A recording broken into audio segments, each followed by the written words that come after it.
Hello everyone, আমার একটি নতুন ভিডিওতে তোমাদের সকলকে জানাই অনেক স্বাগত। এখন বাজে সন্ধ্যে 6:30 আর এখন আমি চলে এসেছি রান্নাঘরে। রাতের জন্য ভেবেছি আজ একটু দই চিকেন বানাবো। তো দই চিকেন বানাবার জন্য আগে আমি একটু চিকেনটা এখানে ম্যারিনেট করে রেখে দিচ্ছি।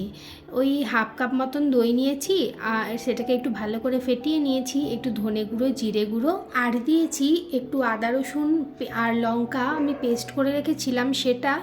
আর তারপরে দিয়ে দিচ্ছি 1 টেবিল চামচ এখানে আমি রিফাইন্ড অয়েল দিয়ে দিয়েছি, স্বাদ অনুযায়ী নুন আর একটু গোলমরিচ গুঁড়ো দিয়ে সমস্ত কিছুটাকে একটু ভালো করে ম্যারিনেট করে আমি রেখে দেবো। 30 মিনিট আমি এখানে ম্যারিনেট করে রেখেছিলাম। এবার কড়াইয়ে 1 টেবিল চামচ সর্ষের তেল দিলাম আর এখানে 2টো এলাচ আমি হামালদিস্তায় একটুখানি একটু হালকা একটুখানি ভেঙে ভেঙে নিয়েছিলাম, কেননা গোটা গোটা থাকলে মুখে লাগে তো সেটা খেতে একদমই ভালো লাগে না, সেই জন্য। আর দিয়ে দিয়েছিলাম তেজপাতা, দারচিনি আর 2টো লবঙ্গ। এটা হাত থেকে হালকা একটু সুন্দর গন্ধ যখন বেরোবে তখন আগের থেকে একটা পেঁয়াজ আমি পেস্ট করে রেখে দিয়েছিলাম সেটাকে এখানে দিয়ে দিলাম। এবার এটাকে ভালো করে একটুখানি পেঁয়াজটাকে ভেজে নেব।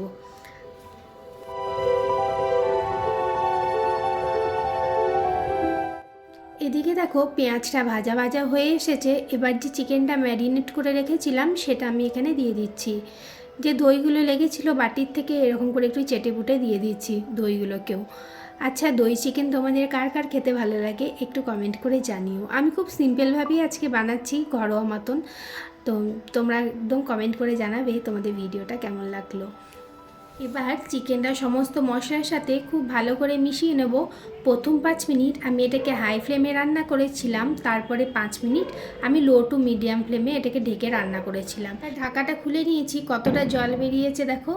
এরপরে গ্যাসের ফ্লেমটাকে আমি মিডিয়ামে করে আবার ভালো করে এটাকে একটু নেড়ে চেড়ে নিয়ে আবারও 5 মিনিট এটাকে আমি ঢেকে রান্না করে নিয়েছিলাম। 5 মিনিট পর আবার খুলেছিলাম, দিয়ে একটু চিনি দিলাম ওই টেস্টটা ব্যালেন্স করার জন্য। আর তার সাথে দিয়ে দিলাম একটা কাঁচা লঙ্কা, একটু মাঝখান থেকে চিড়ে হাফ হাফ করে দিয়েছি আমি কাঁচা লঙ্কাটা। তো এবার চিকেনটাকে খুব ভালো করে আমি কষিয়ে নেব। এদিকে দেখো চিকেনটা একদম কষে এসেছে। তো যখন দেখবে একদম তেল ছেড়ে দিয়েছে ঠিক সেই মুহূর্তেই আমি এখানে একটুখানি ওই যে তোমার পাত্রে আমি চিকেনটা ম্যারিনেট করেছিলাম সেই পাত্রে একটু জল নিয়ে 1 কাপ মতন জল নিয়ে সেটাকে আমি দিয়ে দিলাম চিকেনটার মধ্যে। এবার এটাকে ভালো করে 5 থেকে 7 মিনিট মাঝারি আঁচে আমি এটাকে রান্না করে নিয়েছিলাম। আর 5 থেকে 7 মিনিট পর এটাকে খুলে আমি উপর থেকে একটু ধনেপাতা দিয়ে দিলাম। তোমরা চাইলে গরম মশলা গুঁড়োও দিতে পারো, কিন্তু আমি আর ইউজ করলাম না গরম মশলা গুঁড়োটা, শুধু ধনেপাতা দিয়ে এটাকে নামিয়ে নিলাম। তোমরা গরম মশলা গুঁড়ো অথবা কাসুরি মেথি চাইলেও কিন্তু এর মধ্যে ইউজ করতে পারো। এরপর রাতের ডিনারে আজকে আমি দই চিকেন দিয়ে ভাতটা খেয়েছিলাম। তো ভিডিও ভালো লাগলে লাইক কমেন্ট শেয়ার করতে ভুলো না। যদি ইউটিউব থেকে দেখে থাকো এই চ্যানেলটাকে একটু সাবস্ক্রাইব করে দিও, আর ফেসবুক থেকে দেখে থাকলে পেজটাকে একটু ফলো করে দিও।